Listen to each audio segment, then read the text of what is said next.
It was a splendid morning on the island of Sodor. James was feeling very pleased with himself. His red paint gleamed in the sunshine as he sped along the line. He reached the junction just as Percy puffed in with some trucks. James was surprised to see him. What are you doing here, Percy? You should be at the station by now.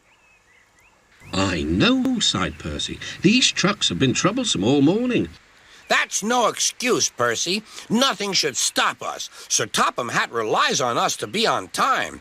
Now, if you'll excuse me, I'll be on my way. And James puffed importantly away. Bossy buffers, muttered Percy.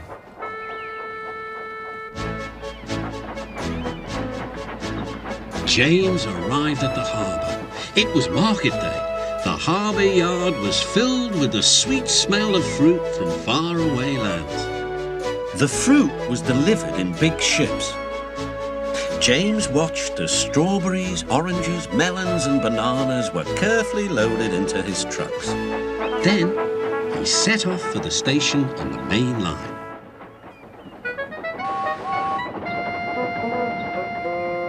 On the way, he met Thomas. Really reliable. That's me. Panted James. Pity the same can't be said for Percy. Goodbye. What was that about? Gasped Annie and Clarabelle. That was trouble. Trouble for James. Just wait and see. Percy was back in the yard and busy shunting. He had the trucks in good order and was making up for lost time. But the station master had bad news. What's happened? Asked Percy's driver. James's brakes have jammed. We need Percy's help right away. Percy quickly set off to the rescue. He found James stuck on the line and looking glum. Percy couldn't help laughing. Got yourself in a jam, eh, James? What you might call a sticky situation. Be quiet. It's not funny having jammed brakes. And not very reliable either. I am surprised you let it happen, James. Nothing should stop us engines. That's enough, Percy, said his driver. Can you push these trucks? Of course I can. There's no time to lose. James has done too much of that already.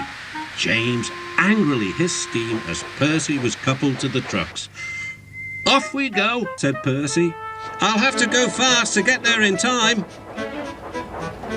These big engines are so Be careful, Percy, called his driver, but Percy was in a hurry.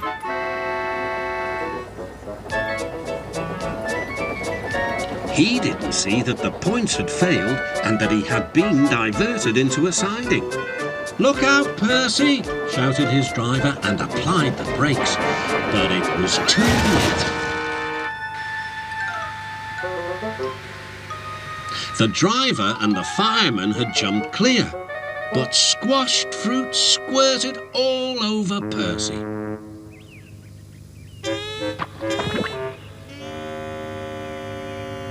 The Fat Controller arrived. Percy, you are not to blame for the switch failure, but I do not run a jam factory. Yes, sir. No, sir. And Percy squelched sadly away. That night, the shed was silent. James and Percy felt very sorry for themselves. At last, Thomas spoke. You know, He said to no engine in particular. there's more than one way to get jammed. We all learned that today. What's more, we also learned that sometimes when engines help each other out of a jam, things can still go wrong. So, that means we learned a lot today, and therefore... We're really useful engines after all.